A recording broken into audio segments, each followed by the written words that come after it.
Hello दोस्तों, board exam with Pankaj में आप सभी का स्वागत है।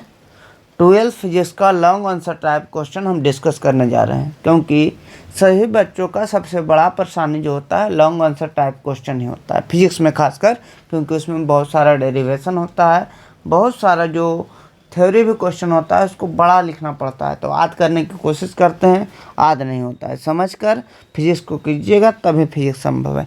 तो इसकी एक सीरीज आ रही है जिसमें हम 25 क्वेश्चन इम्पोर्टेंट वाला करेंगे। उसके बाद 2027 में जब आप बोर्ड देने जाएंगे तो इसी 25 क्वेश्चन से आपको 3+ क्वेश्चन, 4 या 5 क्वेश्चन दिखाई देंगे। आपको 3 क्वेश्चन 6 क्वेश्चन में बनाना होगा। आपको अच्छे से ध्यान रखना है। ऐसा मैं क्यों कह रहा हूँ, क्योंकि ये 15 साल के क्वेश्चन का डिटेल एनालिसिस करके इस वीडियो को बनाया जा रहा है, और वीडियो को मेरे द्वारा बनाया जा रहा है। मेरा नाम पंकज कुमार है। मैंने स्टेट 2023 बिहार स्टेट 2023 में रैंकिंग हासिल किया। आप चाहें तो गूगल पर सर्च कर सकते हैं। देखिए, पार्ट 1 है, आउट ऑफ कितना 25वां पार्ट में पहला पार्ट है। क्वेश्चन क्या है, पतले लेंस के लिए 1/f बराबर 1/μ-1 इंटू 1/r1 माइनस 1/r2 को सिद्ध करें, या लेंस मेकर फार्मूला को सिद्ध करने कहेगा आपको। तो अच्छे से आप ध्यान रखिएगा कैसे सिद्ध होगा। तो 1/a क्या है, f है। तो अच्छे से 1/f बराबर μ-1 इंटू 1/r1 प्लस 1/r2, इसको अच्छे से पहले एक बार साबित करते हैं, उसके बाद आपको लिखा हुआ सब कुछ दिखाएंगे। देखिए, यहाँ जो है एक मान लेते हैं द्वि उत्तल लेंस है, लिखेंगे माना कि एक द्वि उत्तल लेंस है जिसकी फोकस दूरी कितनी f है, फोकस दूरी f है, इसका अपवर्तनांक कितना है म्यू है, जो भी फार्मूला में साबित किया 1/f बराबर μ-1 इंटू 1/r1 माइनस 1/r2 का है। तो तीनों के बारे में लिखेंगे, f क्या है, म्यू क्या है, r1 क्या है, r2 क्या है। तो माना कि एक द्वि उत्तल लेंस है, दोनों बगल से उठा हुआ है, तो कह दिए द्वि उत्तल लेंस है जिसकी फोकस दूरी क्या f है, अपवर्तनांक r है, तथा पहले एवं दूसरे सतह की त्रिज्या, ये पहला सतह हो गया, दूसरा सतह, दोनों का त्रिज्या कितना है, क्रमशः r1 तथा r2 है। इसके बाद क्या करते हैं, इसके प्रधान अक्षमुख अक्ष से एक किरण को निकालते हैं, प्रधान अक्ष पर एक वस्तु को ऊपर रखते हैं, यहाँ से किरण जाता है और पहले सतह से अपवर्तन होता है। पहले सतह से अपवर्तन होता है तो यहाँ प्रतिबिंब बनता है, काल्पनिक प्रतिबिंब बनता है। कितना बनता है, काल्पनिक प्रतिबिंब I', क्योंकि दूसरा सतह से भी अपवर्तन होगा। मान लीजिए दूसरा सतह नहीं रहता तो ऐसे गुजरता, लेकिन ये दूसरा सतह भी तो है, तो ये भी किरण को कुछ मोड़ने की कोशिश करेगा। आप जानते होंगे, जब प्रकाश की किरणें एक माध्यम से दूसरे माध्यम में जाती है तो अपना मार्ग बदलती है, थोड़ा मुड़ती है, तो ये भी थोड़ा मुड़ जाएगी, अंतिम प्रतिबिंब क्या होगा, I प्राप्त होगा। तो यहाँ क्या लिखेंगे, माना कि प्रधान अक्ष पर कोई वस्तु रखा गया है जिससे किरण जाती है और पहले सतह से अपवर्तन के बाद I पर काल्पनिक प्रतिबिंब, I' पर काल्पनिक प्रतिबिंब प्राप्त होता है। यह जो I' है काल्पनिक प्रतिबिंब है, यह दूसरे इस सतह के लिए वस्तु का काम करेगी और अंतिम प्रतिबिंब कहाँ प्राप्त होगा, I पर प्राप्त होगा। तो इस बात को अच्छे से आपको ध्यान रखना है। जो बताएं एक बार आओ रिपीट कर लेते हैं ताकि आपको अच्छे से ध्यान रहे। क्या क्या बोले, कहें, मान लीजिए द्वि उत्तल लेंस है, माना कि हाँ द्वि उत्तल लेंस है जिसकी फोकस दूरी f है, अपवर्तनांक क्या है, म्यू है, पहला एवं दूसरे सतह का त्रिज्या क्रमशः r1 तथा r2 है। इतना पहले लिखना है। उसके बाद नीचे लिखना है कि इसके प्रधान अक्ष के O पर एक वस्तु को रखते हैं और यहाँ से किरण पहले पृष्ठ पर भेजते हैं, तो पहले पृष्ठ से अपवर्तन के बाद इसका काल्पनिक प्रतिबिंब I' पर प्राप्त होता है। ये जो काल्पनिक प्रतिबिंब हुआ दूसरे, ये तो पहला सतह हो गया, तो पहले सतह से अपवर्तन किए तो काल्पनिक प्रतिबिंब प्राप्त हुआ।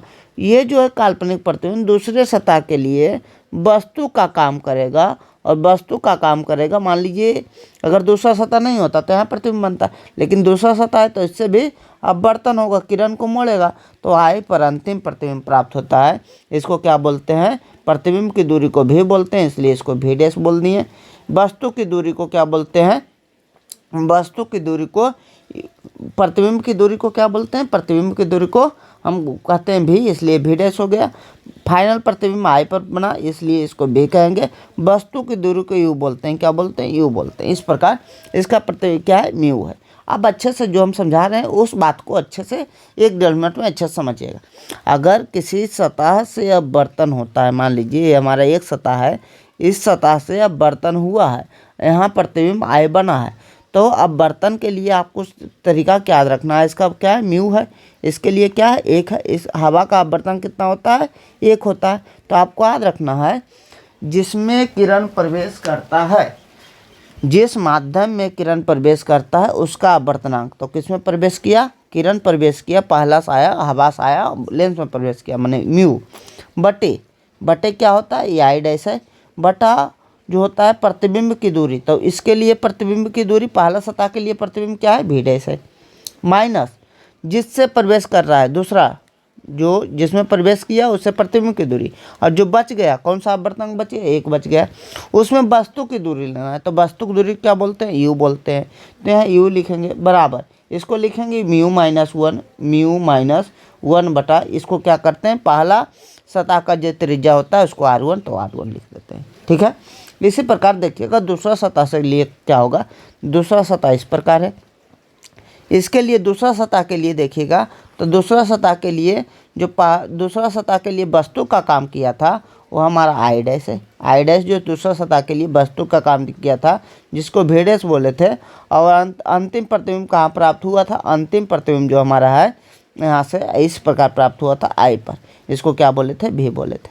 अब समझिएगा अच्छे से, इसके लिए क्या, इसमें देखिएगा तो प्रकाश कहाँ से कहाँ जा रहा है, दूसरे सतह, तो दूसरे लेंस से बाहर जा रहा है, इसका म्यू है, इसका 1 है।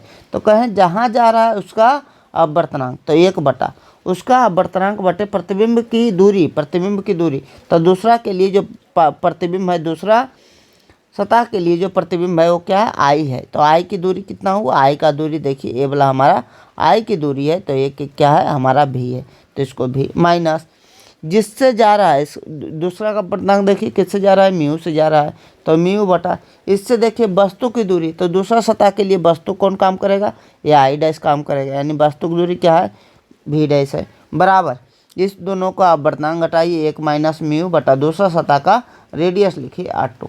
इस चीज़ को अच्छे से लिखना, अगर इस चीज़ को समझ गए तो इस पूरे क्वेश्चन में सभी चीज़ बहुत ज़्यादा आसान है। समझाते हैं, एक बार और लिखकर समझाते हैं ताकि अच्छे से आपको दिमाग में बैठ जाए बातें।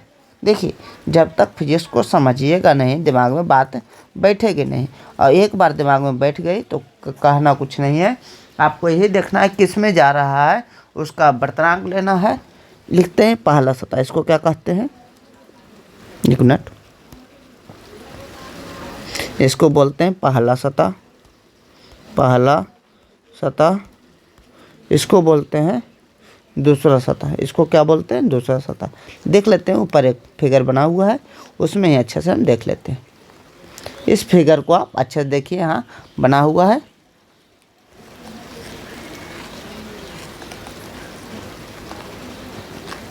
क्या है देखिए, ये हमारा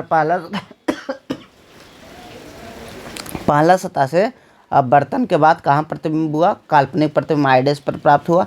दूसरा सतह से किए तो आई, तो देखिए क्या क्या किए, ये हमारा दोनों सतह है, तो माना कि द्विउत्तल लेंस है जिसकी फोकस दूरी f है, अब बर्तन में हुआ दोनों सतह, ये यहाँ क्या लिखाएगा, दोनों जो सतह है उसकी त्रिज्याएँ, सतह की त्रिज्याएँ r1 तथा r2 है, इस बात को लिख दिए। उसके बाद वस्तु को प्रधान अक्ष के ओ पर रखने पर पहले पृष्ठ से अपवर्तन करते हैं, उसका काल्पनिक प्रतिबिंब कहाँ प्राप्त होता है, आई डैश पर प्राप्त होता है, देखिए आई डैश पर प्राप्त होता है। और दूसरे सतह के लिए वस्तु का काम करता है और उसका अंतिम प्रतिबिंब क्या वो कहाँ प्राप्त होता है, आई पर प्राप्त होता है। सबको डिनोट कर दिए, लिखेंगे पहला सतह से अपवर्तन, क्या पहला सतह से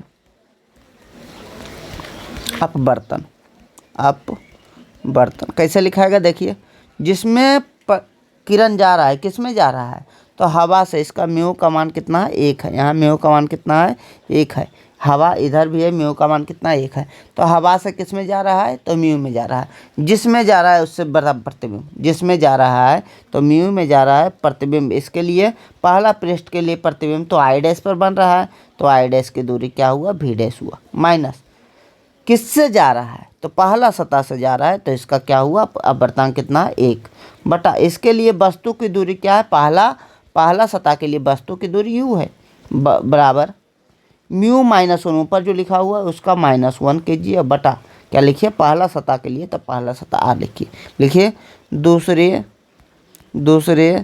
सतह से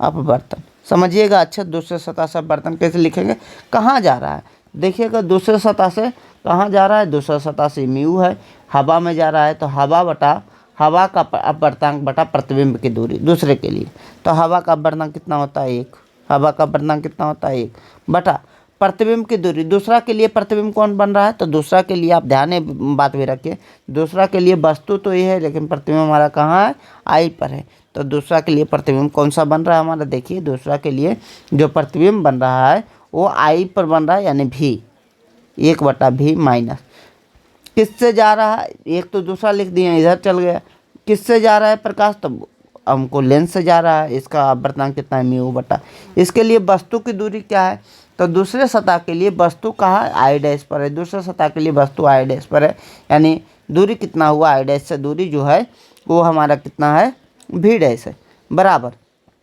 क्या लिखेंगे 1 - म्यू, ऊपर जो लिखा हुआ 1 - म्यू बटा कितना है r2। अगर इस दोनों को लिखना जान गए तो कोई दिक्कत आपको होगा ही नहीं। लिखिए जोड़ने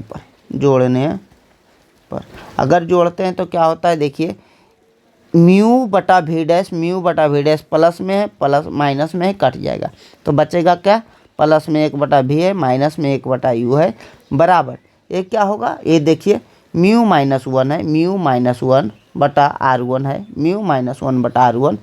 अगर यहाँ माइनस हम कॉमन ले लेते हैं, मान लीजिए ये माइनस कॉमन ले लेते हैं, क्या है 1 - म्यू है, यहाँ हमारा म्यू -1 है, तो इसको माइनस अगर कॉमन लेंगे तो म्यू -1 आ जाएगा क्या, हाँ माइनस कॉमन लेंगे तो क्या आएगा, माइनस वाला प्लस हो जाएगा, प्लस वाला क्या होगा माइनस हो जाएगा, तो माइनस कॉमन लेंगे तो 1 - म्यू की जगह क्या लिख देंगे, म्यू -1 बटा r2 लिख देंगे, इसको लिख दिए। ठीक है, आगे बढ़ें।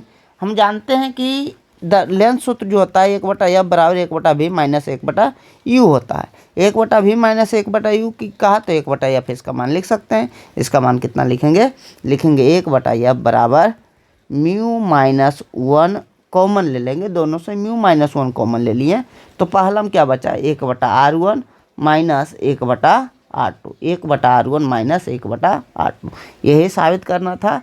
इसी को लेंस मेकर फार्मूला या पतले लेंस से कहेगा 1/f बराबर mu -1 into 1/r1 minus 1/r2 को सिद्ध करें PROVD। अच्छे से देखिएगा, इसमें कुछ नहीं किए, एक बार और अच्छे से समझाने की हम कोशिश करते हैं। देखिएगा, कहें पतला लेंस है जिसका फोकस दूरी f है, अपवर्तनांक कितना है, अपवर्तनांक म्यू है, इसकी त्रिज्या r1 r2 है। यहाँ से एक बिंदु लिए हैं, यहाँ से पहला